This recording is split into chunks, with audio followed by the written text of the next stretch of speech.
우리가 흔히 인생을 운동 경기에 비유할 때 장거리 마라톤에 비유합니다. 마라톤 코스는 42.19km, 100리가 넘는 긴 거리입니다. 이 긴 거리를요, 완주하는 거 결코 쉽지 않습니다. 케냐에 킵초게라고 하는 육상 선수가 있는데, 이 선수가 지난 9월 25일 베를린 마라톤 대회에서 2시간 1분 9초의 완주함으로 세계 기록을 달성했습니다. 많은 사람들이 이제 왜 남자 마라톤에서 2시간 안으로 들어오는 꿈의 기록이 탄생되는 것이 아닌가라고 기대하며 또 지금 기다리고 있습니다. 여러분, 2시간 1분에 이 거리 뛰는 것 결코 쉬운 일 아닙니다. 정말 대단한 기록이지요. 참고로 한국 선수 가운데에는 우리가 잘 아는 이봉주 선수의 기록이 2시간 7분 20초로 우리나라 최고 기록이라고 합니다.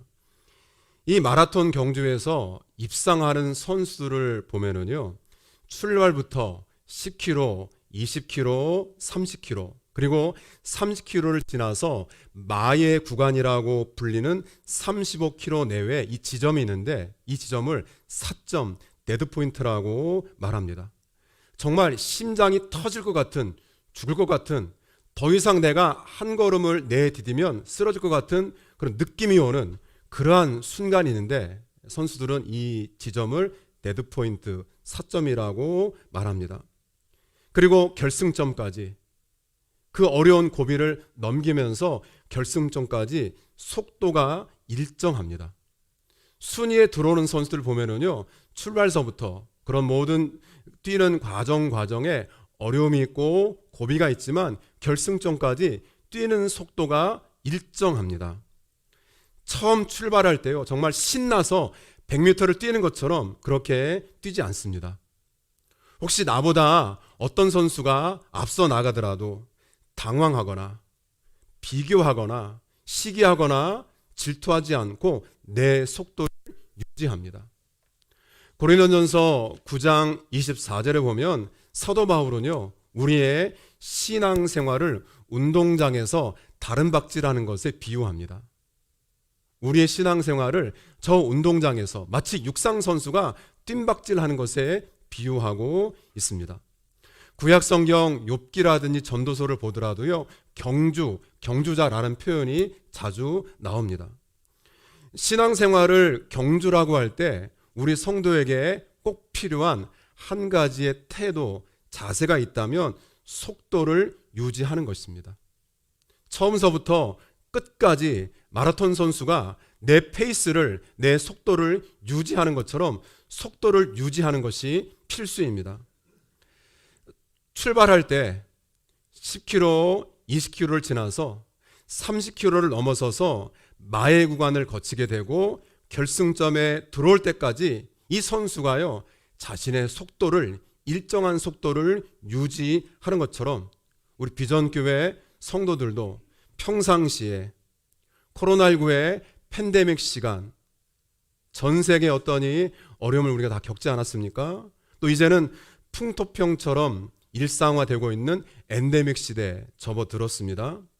또 우리 성도들 보면 주보에도 남아있는 것처럼 각 가정마다 저마다의 아픔과 시련과 고통이 있지만 그런 상황 속에서도 신앙의 속도만큼은 변함없이 일정한 속도를 유지하시기를 주님의 이름으로 부탁을 드립니다. 상황에 따라서 요동치는 것이 아니라 언제나 변함없이 일정한 속도로 우리가 가야 되지 않겠습니까? 여러분, 자동차에 기름을 넣는 목적은 운행을 위해서입니다. 차주가요, 자동차에 기름을 넣는데 그냥 저 주차장에 주차해 놓기 위해 기름 넣는 사람은 아무도 없습니다. 저마다의 차량의 목적이 있습니다. 운행하기 위해서, 어디까지 가기 위해서, 일하기 위해서, 운반하기 위해서 그 차에 기름을 넣고 부지런히 달려갑니다. 하나님께서 비전교회 지난 18년의 역사 가운데 정말 많은 은혜를, 큰 은혜를 주셨습니다. 믿으십니까? 우리 모두가 경험했습니다. 오늘 다윗의 고백처럼 제가 누구이며 저의 집안이 무엇이기에, 하나님, 제가 무엇이기에 저 김상회 목사가 무엇이기에, 아니 우리 교회가 무엇이기에 이 은혜를 주셨습니까? 이것이 다윗의 고백입니다. 여러분도 이런 생각이 안 드십니까? 하나님, 제가 뭐라고요? 하나님, 우리 가정이 뭐라고요? 하나님, 제가 뭐라고요? 이 큰 은혜를 주셨습니까? 왜 주셨을까요? 인생 경주에서 믿음으로 달리라고 은혜를 주신 것입니다. 믿음으로 달리라고 은혜를 주신 것입니다. 평상시에요. 여러분 그럴 때 있죠. 아무 걱정 없이 그냥 하루하루가 편안할 때 뿐만 아니라 좀 어렵고 힘들더라도, 몸이 좀 불편하고 가정적으로, 직장적으로, 또 사업에서 좀 위태하고 힘이 들더라도 변함없이 일정한 속도를 유지하면서 예배 드리시고 또 기도하시면서 사명 감당하라고 우리에게 은혜를 주신 줄로 믿습니다. 그런데 우리는요, 내 감정과 상황에 따라서요, 어느 때는 100m 달리기 하는 것처럼 정말 열심히 뜁니다. 내일 정말 주님 오시는 것처럼, 내일 주님 만날 것처럼 열심히 100m 뛰는 것처럼 신앙생활 합니다. 그러다가 교회 일 하다가요, 교회 사역하다가 각 기관에서 내 생각이랑 조금 다르다라든지, 사람들이랑 조금 부딪힌다라든지, 내가 일하는데 호응이 없다라든지, 또 우리 생활에서 어려움이 오면 사점, 이 데드포인트에서 헤어나지 못하고 있습니다. 그냥 거기에 주저앉습니다. 이런 분은 아직 은혜가 무엇인지를 잘 모르는 분입니다. 하나님이 어떤 분인지를 아직 잘 모르고 신앙생활 하고 있는 것입니다. 우리 한번 찾아볼까요? 에베소서 4장 14절에서 20절까지 말씀.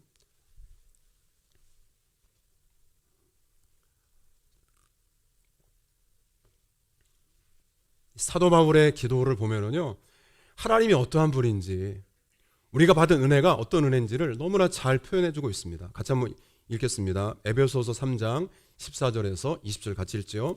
이러므로 내가 하늘과 땅에 있는 각 족속에게 이름을 주신 아버지 앞에 무릎을 꿇고 비노니, 그의 영광의 풍성함을 따라 그의 성령으로 말미암아 너희 속사람을 능력으로 강건하게 하시오며, 믿음으로 말미암아 그리스도께서 너희 마음에 계시게 하시옵고, 너희가 사랑 가운데에서 뿌리가 박히고 터가 굳어져서 능히 모든 성도와 함께 지식에 넘치는 그리스도의 사랑을 알고 그 너비와 길이와 높이와 깊이가 어떠함을 깨달아 하나님의 모든 충만하신 것으로 너희에게 충만하게 하시기를 구하노라.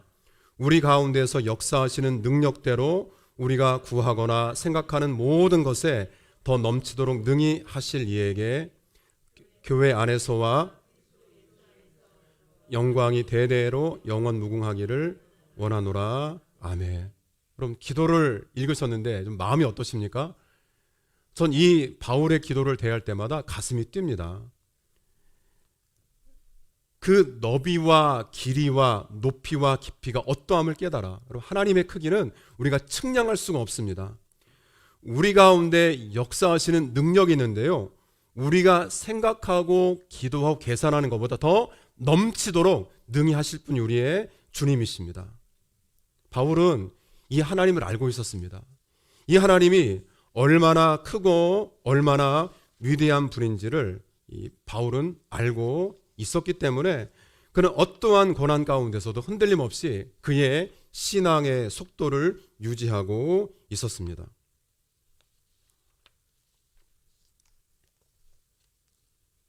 하나님이 나의 아버지신데, 하나님이 얼마나 크신 분인데, 여러분 그걸 좀 알고 우리가 신앙생활 해야겠습니다.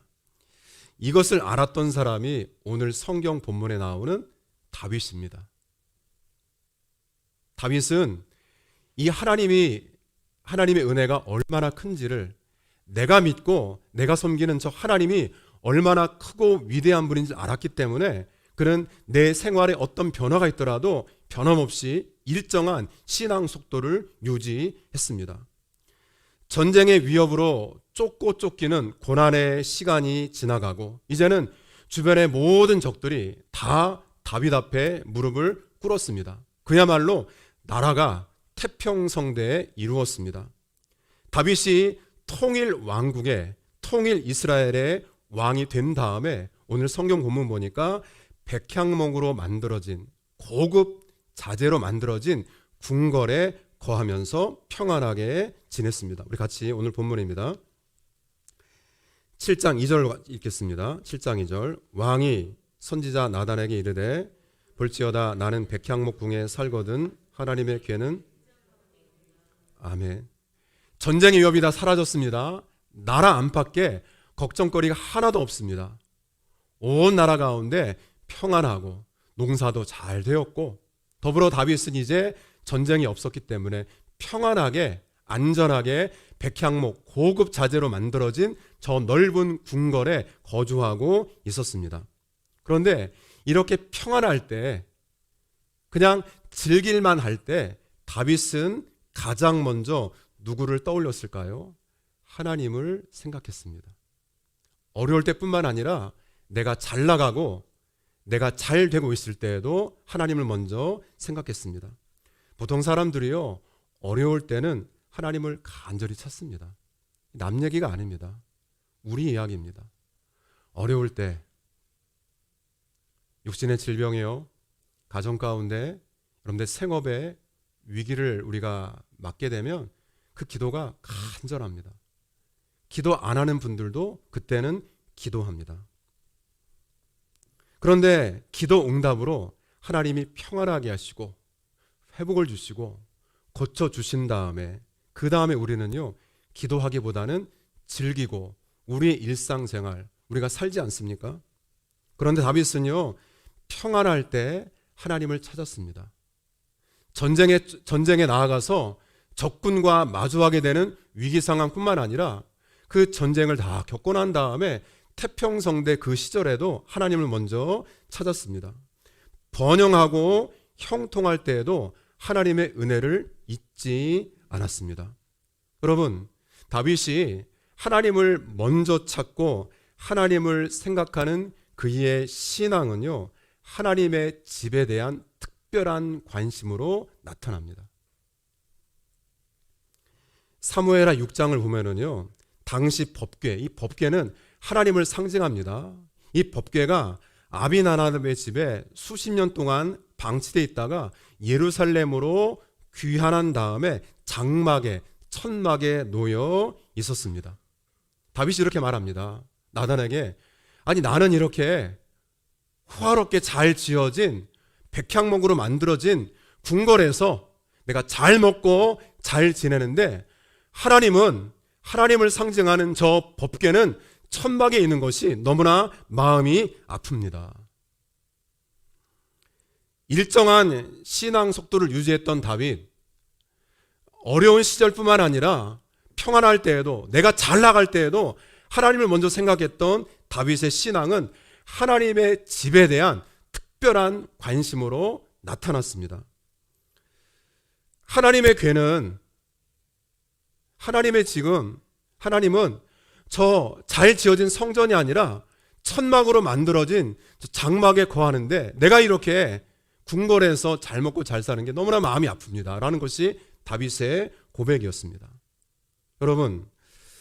여러분들은 하나님의 집, 오늘 교회로 우리가 말할 수 있습니다. 건물만의 교회가 아니라 함께 신앙생활하는 우리 성도들 교회 공동체, 하나님의 사역, 일을 보면서 마음이 아프십니까? 하나님의 집에 대한 특별한 관심이 있는 성도는 사람을 그리고 환경을 탓하거나 원망하지 않고 아파합니다. 왜 그럴까? 손가락질하고 비난하기 전에 아파합니다. 똑같은 상황을 놓고 여러분 어떠십니까? 지금 교회에 처해 있는 현실, 예배 빈자리, 사역의 빈자리, 그럼 보시면서 어떤 마음을 갖고 계십니까? 다윗처럼 아파하십니까? 나라는 안정이 되고 나는 이제 잘 지어진 궁궐에 거주하고 있는데 다윗에게 한 가지 마음이 걸렸던 것은 바로 하나님의 성전이었습니다. 자신의 궁에 비해서, 궁궐에 비해서 하나님의 장막이 너무나 초라하게 보인 것입니다. 그래서 나단 선지자에게 내가 하나님의 집을 건축하고 싶습니다 라고 고백하지 않습니까? 내 뜻을 지금 선지자에게 전하고 있습니다. 시대는 달라졌지만 우리 같이 신앙생활하는 믿음의 성도로서 여러분, 하나님의 전을 바라보면서, 성도들을 바라보면서, 우리의 교회 공동체, 사역을 바라보시면서 내가 지금 살고 있는 것보다, 내가 누리는 것보다 좀 안 됐다, 내가 어떻게 도울 방법이 없을까 아파하는 오늘의 다윗 되시기를 주님의 이름으로 축복합니다. 하나님의 집에 대한 특별한 관심을 회복하시는 교회 되기를 원합니다. 나단 선지자에게 내가 지금 이 마음이 아프기 때문에 하나님의 집을 좀 짓고 싶습니다 라고 하는 뜻을 전했는데, 하나님의 뜻이 무엇일까요? 우리 7장 4절서부터 7절까지 한번 같이 읽겠습니다. 사무엘하 7장 4절서부터 7절 같이 읽죠. 그 밤에 여호와의 말씀이 나단에게 임하여 이르시되 가서 내 종 다윗에게 말하기를 내가 나를 위하여 내가 살 집을 건축하겠느냐.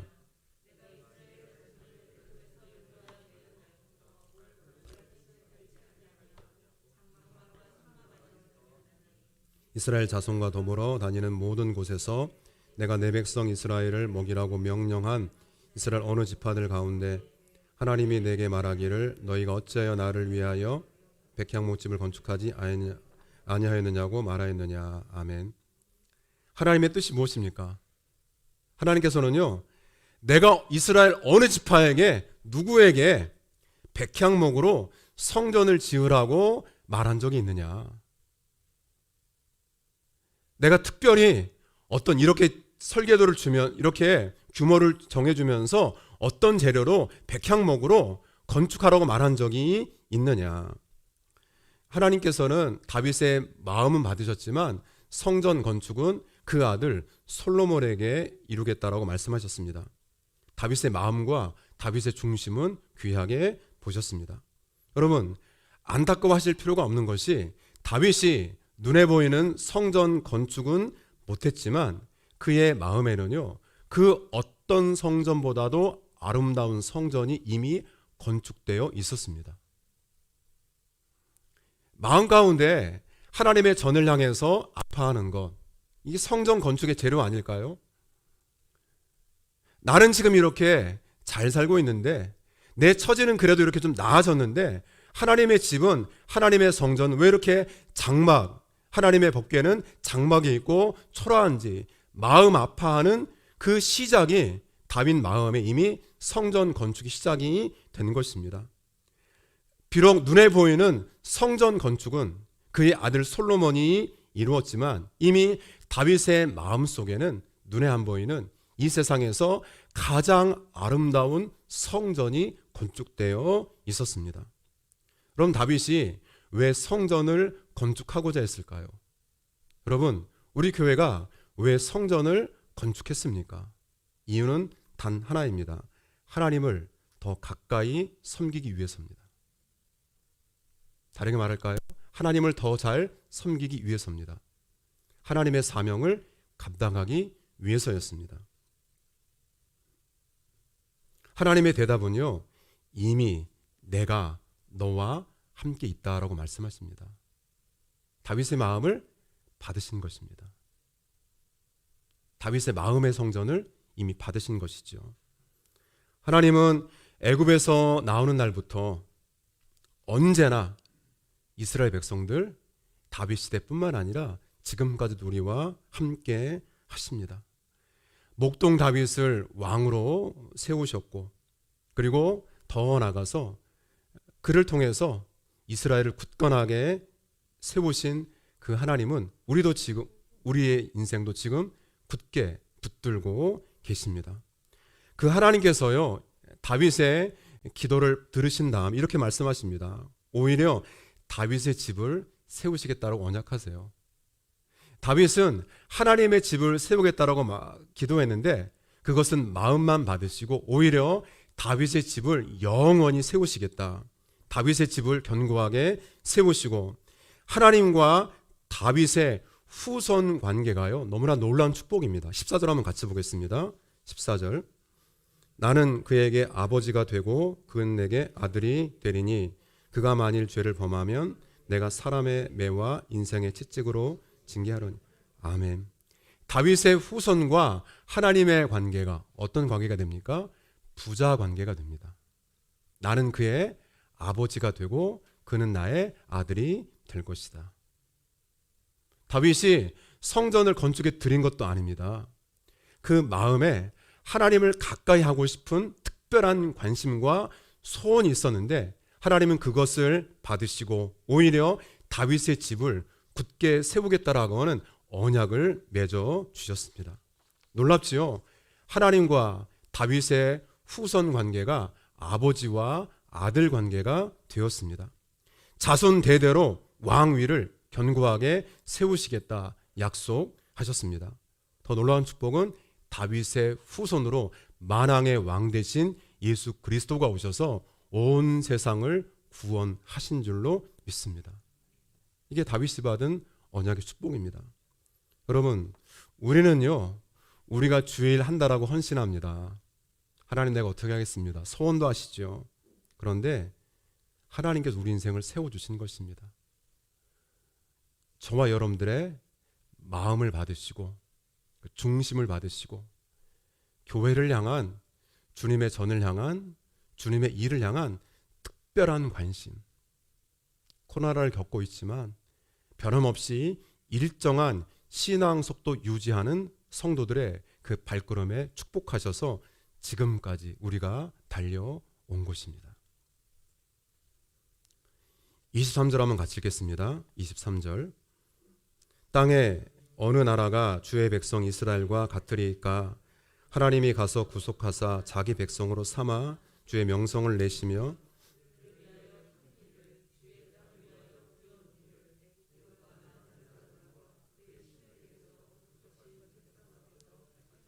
아멘. 여러분 이것이 여러분들의 고백되기를 축복합니다.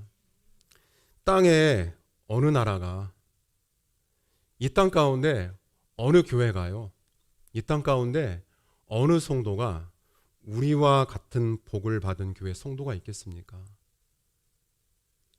별로 얼굴 표정이 안 좋으시네요. 여러분 이 땅 가운데요 그리고 많은 교회 가운데 많은 성도 가운데 우리와 같이 하나님께 복을 받은 성도가 행복한 인생이 어디 있겠습니까? 다윗의 성전 건축은 정말 거룩한 소원이었습니다. 하나님 한번 그래 들어주실 만 하셨지 않을까요? 거룩한 소원인데 성전을 짓겠다라고 한 것인데 그런데 하나님의 응답은 아니요, 노였습니다. 그런데 그 다음에 다윗의 태도가 놀랍습니다. 다윗은요 그렇게 뜻을 전한 나단 선자의 말에 항의하거나 항변하지 않습니다. 아니 선지자님 내가 다른 것 하겠다라는 것이 아니라 하나님을 하겠다는 것 아닙니까? 성전 짓겠다라는 것 아닙니까? 그렇게 항변하지 않고 하나님 앞에 앉아서 오늘 말씀 보셨죠? 하나님 앞에 앉아서 하나님의 뜻을 받아들입니다. 사울 왕처럼요 자신의 뜻을 굽히는 사람이 아니었습니다. 다윗은 거절마저 은혜인 것을 깨달았습니다. 여러분 목회하면서 저도 여러분들 같이 섬기고 사역하면서 그런 경우 있습니다. 거절도 하나님의 은혜라는 것입니다. 근데 그때는 잘 몰라요. 목회자도 직분자들도 금방 응답되면 좋은데 빨리 해결되면 좋은데 그런데 시간이 지나면은요 그리고 신앙의 일정 속도를 유지하다 보면 이게 거절도 은혜이구나 하나님의 뜻이 있구나 깨닫게 되더라고요. 두 번째는요 다윗이 하나님 그렇게 노라고 말씀하셨을 때 태도만 바뀐 것이 아니라 주어가 바뀝니다. 그런 나단의 메시지를 보면은요 하나님을 주어로 내가 어떻게 할 것이다 이런 동사가 많습니다. 그 메시지를 들은 다윗도요 하나님을 주로 고백하고 자신을 종으로 부르고 있습니다. 전에는 나로 가득했습니다. 내가 어떻게 해? 다윗이 어떤 사람입니까? 다윗을 제외한 모든 백성들이 자신 앞에 무릎 꿇는 왕이었습니다. 내가 누군데? 그런 사람들에 의해서 다 둘러싸여 있었습니다. 그런데 하나님과의 관계에서만큼은 다윗은 종이었습니다. 여러분, 사회에서 여러분들의 지위가 있고 위치가 있으신데, 여러분 그렇다 하더라도요, 하나님 앞에서는 무엇입니까? 종입니다. 저도 그렇죠. 많은 사람들이 왕이시여 무릎 꿇고 박수를 보내고 칭찬했지만 다윗이 주어가 바뀌죠. 하나님이 주고 내가 종입니다. 이제는 하나님으로 가득한 다윗의 인생을 우리가 보게 됩니다. 세 번째로는 소원의 변화입니다. 하나님의 계획, 다윗의 소원이었습니다. 성전을 건축하고 하나님의 법궤를 잘 젖은 성전으로 모셔드리는 것. 그런데 이제는요, 내 계획과 열망보다는, 그것이 거룩한 소원이고 하나님의 뜻이라고 생각했지만 이제는 내 계획과 열망보다는 하나님의 계획과 뜻이 먼저였습니다. 그러다 보니까요, 여러분 좀 기억하세요. 하나님을 위한 일보다는 하나님을 아는 것이 먼저였습니다.